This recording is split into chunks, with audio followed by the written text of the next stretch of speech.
I'm very excited about today's episode for two reasons. First, I've known her since she was a baby. She was the sweetest and kindest and most polite girl I've ever met. Second, she has not done a lot of interviews, so I'm very honored that she agreed to sit down with me today and be on No Filter and gets to share it with us. In her short life, she has worked as an actress, a model, and she's now has an album coming out. And she's always been an activist and a feminist. She comes from a family dynasty of many performers, so I'm not surprised at any of her musical talents. I can't wait to see what she's got going and what she's doing and what she's going to do. Ladies and gentlemen, please welcome the one and the only Paris Jackson. Paris! That almost made me cry. That is the sweetest thing in the world. Oh, bless you. How are you? Good. Where are you? I'm in LA, my publicist's house, just hanging out. I'm feeling really good. How are you? You all right? I'm good and I cannot complain. And I know you've got lots that I want to get into with you of what you've been doing creatively. And I'm just like, so first of all, how has this pandemic and this lockdown been for you? I think it's been all right. It's given me a lot of time to let my creativity kind of just do its thing, especially kind of like towards the end of this lockdown and stuff. Just figuring out a smooth transition into like working again with the film and fashion industry opening up again, and just like figuring out how to maneuver that in a safe way. But your passion is your music. Yeah. And can you tell us about the new album? What was your process? How did you work? What was your way of working? I don't know. It kind of just like happened. I kind of just, like I said, let my creativity do its thing. Yeah. And the songs kind of just all came out. And then I went to a studio and got some demos done. And thanks to lockdown, my heroes were actually available to record with me. And normally they're on tour or working on their own stuff. And so Andy Hall and Robert McDowell from Manchester Orchestra helped me with my album. And it was a really quick turnaround. We recorded it last, like end of August, early September, within like 2.5 weeks. And then it was released November 13th. And it seems to be doing well. We've had 2 music videos come out over the last couple months. And what's the title? Can you tell us what's the title of the album so everyone can called, download this album, folks? Yeah, it's called Wilted. It's very near and dear to my heart. It was a concept record. Yeah, it's my baby. It's a great first step, and I'm just already planning what I'm going to do next, you know. Booked and busy, Paris. Booked and busy. Now, like we always say on No Filter, let's start from the beginning. So, where were you born? Where were you brought up? I was conceived in Paris, from what I've been told, which is part of why I was named Paris. Born in LA, California, and was kind of raised everywhere. But I mean, we spent a few years up north in like Solvang, Santa Barbara area. But I was raised kind of everywhere, like the East Coast, the South, the UK, Europe, the Middle East. Like we grew up everywhere. When I've gotten the pleasure to be with you, what I've always seen is your intelligence level is on another planet, because you've traveled, you see that you're worldly. There's these little things you're saying, you'll be like, you can see she traveled and she lived in that country, you can see she lived in that country. And that's just, to obtain all of that is incredible. It really is. I'm all for traveling, and I really cannot wait to really get back to traveling, because I love to explore. Thank you. That means a lot to me. It was definitely a blessing and a privilege to be able to like experience so much at a young age. And my dad was really good about making sure we were cultured, making sure we were educated, and not just showing us like the glitz and glam and like hotel hopping 5-star places, but it was also like we saw everything, and we saw third world countries, and we saw like every part of the spectrum. What was good, how the other life lived, and that. I think for me that's so important, because you can teach that through books, but it's if you can see it, there's nothing more valuable than that. Yeah. I try to remember I know the last one when I first met you, and you were definitely very little. I try to remember. You were very little, but you were so sweet, so polite. Cannot remember exactly the place. It definitely was in LA, but I think you offered me cakes. That's what I remember. Lovely little cakes. Tell me, how do you feel about the fashion world? I just saw your great new campaign that you've done with Stella McCartney about sustainability, and love that. And I know that you're very much about that. Explain to me first about that, and then what you feel about our fashion world.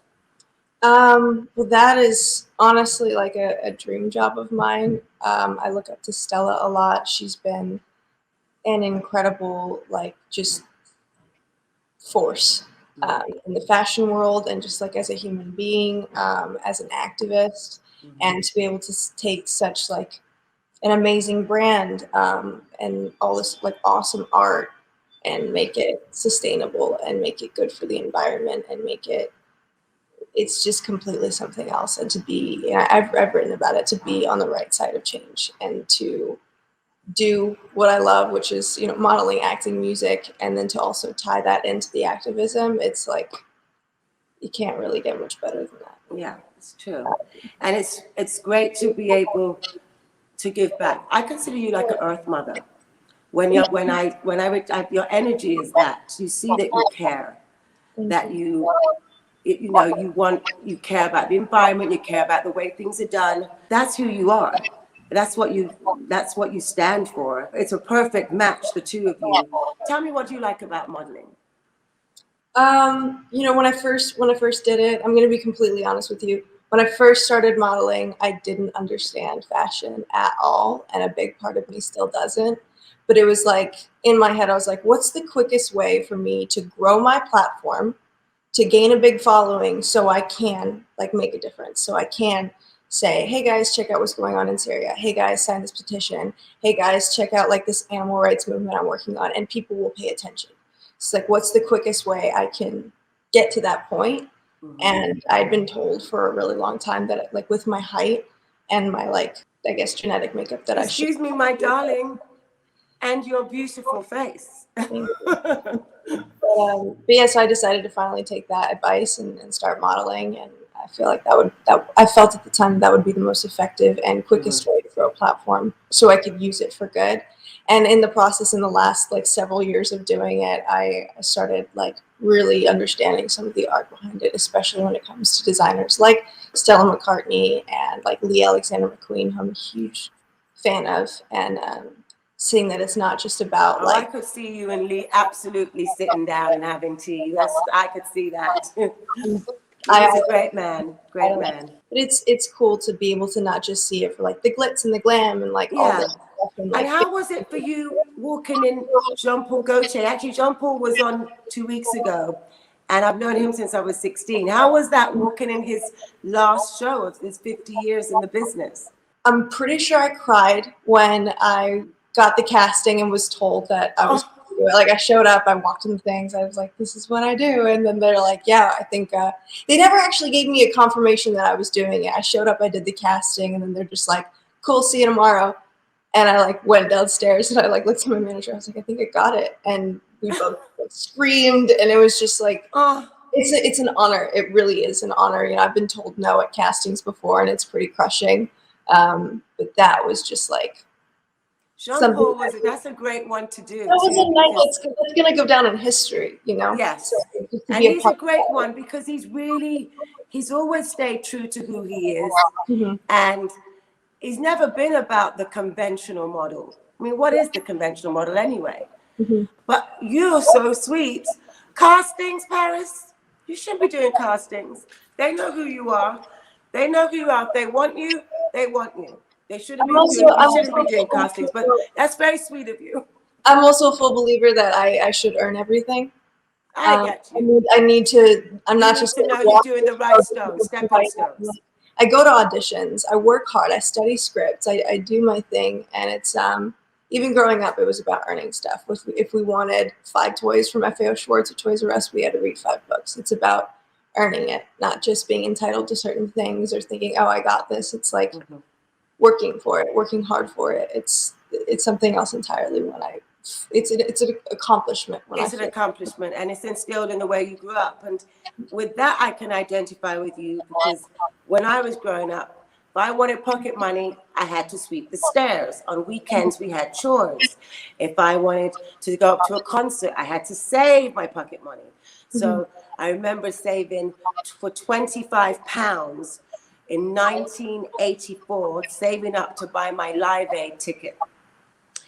And I wanted to go to support Live Aid, and I wanted my money to go towards these young babies in Africa that I'd seen that Bob Geldof was supporting, and be part of this awareness. I just wanted to be one of those people in the 72,000 people in Wembley Arena.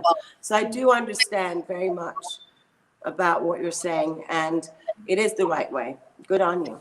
With that, after Jean Paul and the runway, once we're back into the world of non-COVID, do you feel you'd like to go back to Paris and do some more shows, or even Milan, even New York? It would be a dream to go to Milan. I still have not been. I still have not been to many shows out there. I haven't been to any shows in Milan, I don't think. But I feel like a very big portion of my heart will always live in Paris. I feel like it's my second home. Now, I know we have so many wonderful friends we share in common, like Kathy Hilton, like Paris and Nikki. And Kathy has always told me how great a friend she was with your dad, and how they both said they were going to name their daughters Paris, which you both are. And also great friends. Are you also acting? Because we've been in the show, we've been in the same show, but not at the same time. That's Star. And I thought you were great on Star. Thank you. Is there any preference of the two, or are you just going to go with the flow? I just want to always go with the flow. I love them both for very different reasons. There's definitely a part of me that feels a little more alive when I'm acting. But music will always be number one. I can't wait to see a gig. I can't wait to. I miss concerts. Don't you miss them? So much. I miss them.